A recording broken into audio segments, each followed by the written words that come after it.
C'est mardi 31 mars 2026. Il y a des choses à soulever sur les lignes de front au nord Kivu, tout comme au sud Kivu, à en croire une alerte du mouvement AFC M23 via son porte-parole, Lawrence Kanyuka, évoquant encore des accrochages ça et là sur plusieurs lignes de front.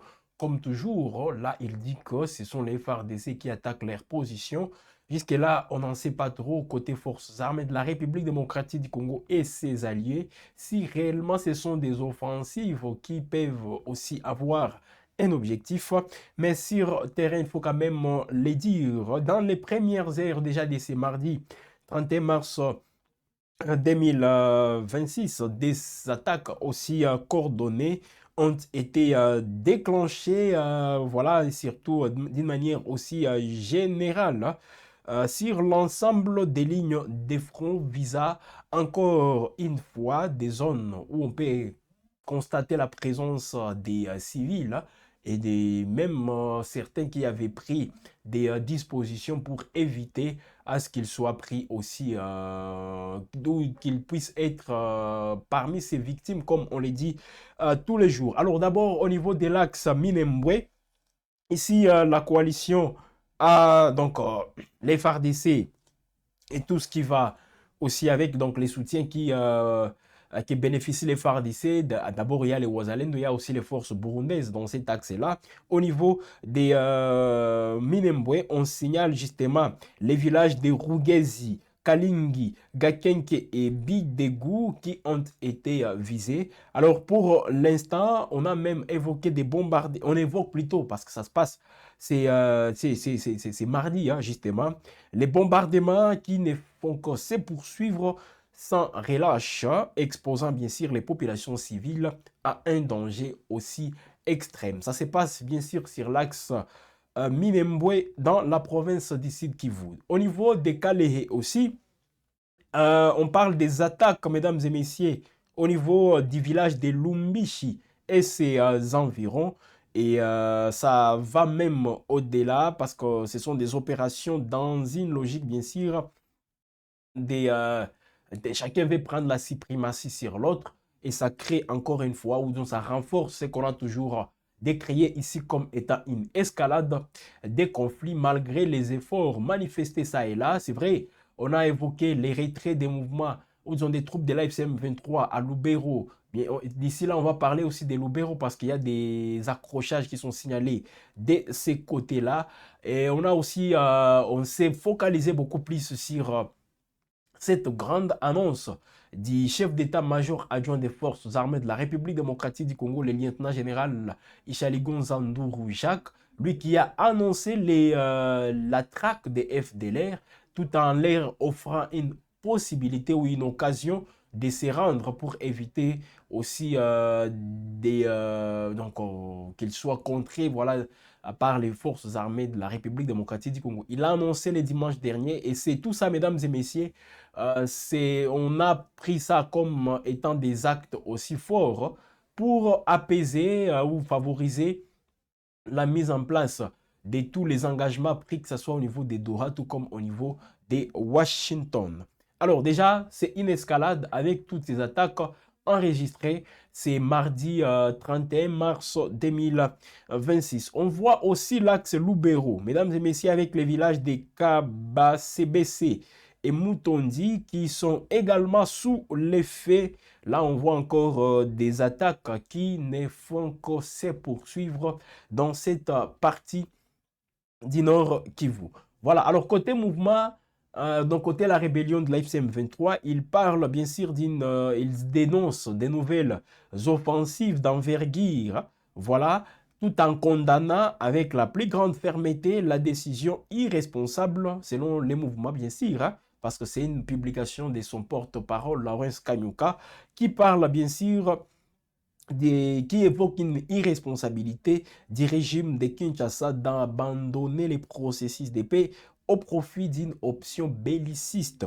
Ces choix délibérés traduisent un mépris flagrant pour toute perspective des règlements pacifiques du conflit. Voilà donc les mouvements qui affirment tout de même, avec détermination et sans ambiguïté, son engagement à défendre et à protéger les populations civiles ainsi que leurs biens. Voilà. Pour les mouvements, en tout cas, on voit souvent l'AFCM 23 dans cette logique-là. Ils dénoncent beaucoup tout en disant qu'ils vont protéger la population.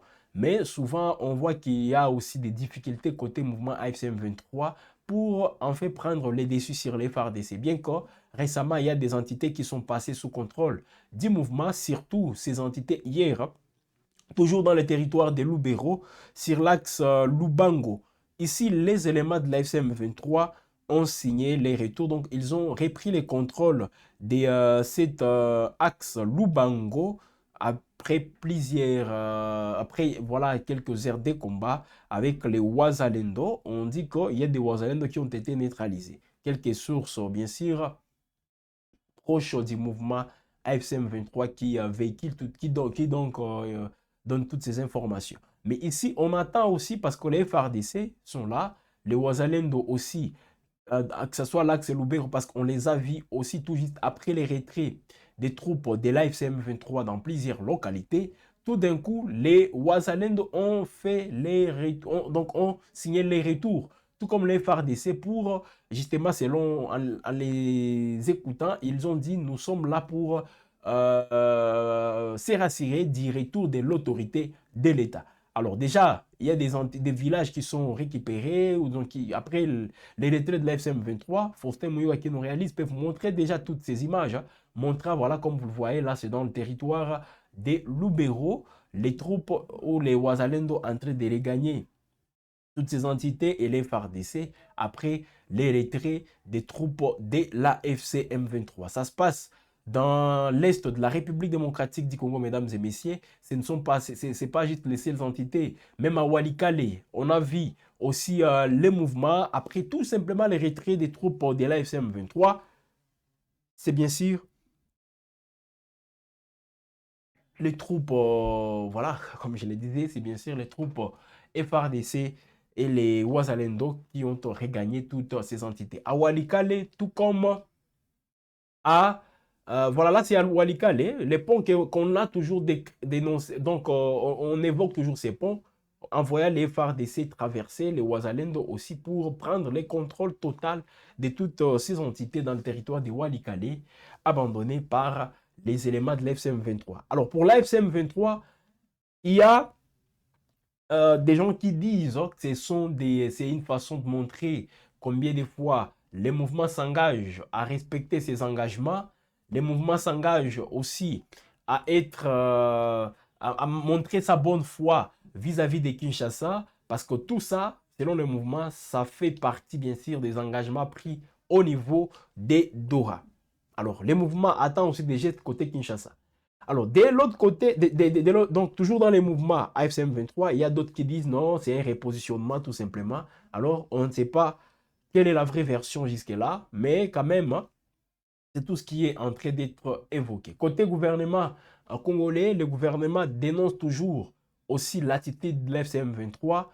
Selon le gouvernement congolais, c'est plutôt le Rwanda qui ne veut pas respecter ses engagements pris dans le cadre du processus de Washington, selon Kinshasa. Alors, on va voir, parce que Kinshasa s'engage à neutraliser l'FDLR. Voyons voir qu'est-ce que ça va donner plutôt, tout en observant aussi les différents mouvements, ça et là, parce que c'est en République démocratique du Congo que ça se passe. Alors, on est à la fin de cette tranche d'actualité sur votre chaîne de prédilection, mesdames et messieurs. Je rappelle ici que c'est 31 mars 2026. Nous sommes à la fin du mois de mars.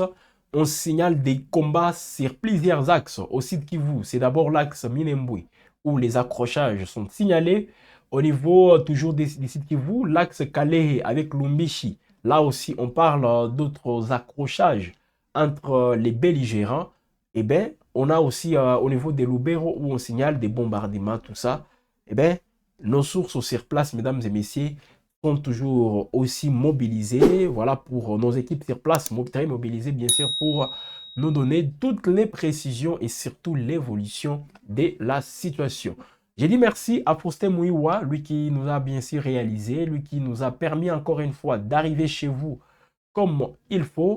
Nous vous invitons à commenter, nous vous invitons à aimer et surtout à partager.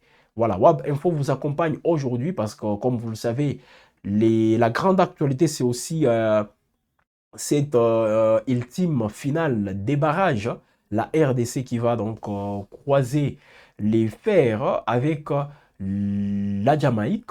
Voilà, donc des nations qui vont se disputer les seuls billets restants pour la Coupe du Monde. Donc pour ce qui est des barrages intercontinentaux, voilà la RDC qui va donc jouer ce soir à 22h heure de Kinshasa. Il sonnera 23h dans l'est de la République démocratique du Congo. Alors Gaëtan Kombi qui va intervenir aussi pour vous donner toutes les précisions y afférentes. Mesdames et messieurs, ne ratez pas de suivre cette production donc sur Web Info. Vos pronostics aussi, je crois, et il va va mieux vous expliquer comment ça va se passer. Mais nous, on est là aussi pour vous accompagner. Web Info, une chaîne qui reste toujours au cœur de l'actualité. Nous sommes au centre de tous ces événements. Voilà. On vous informe, on vous accompagne, car vous les méritez. Alors, on se fixe rendez-vous très prochainement. Vous et les vôtres, messieurs et dames, portez-vous bien et restez toujours connectés.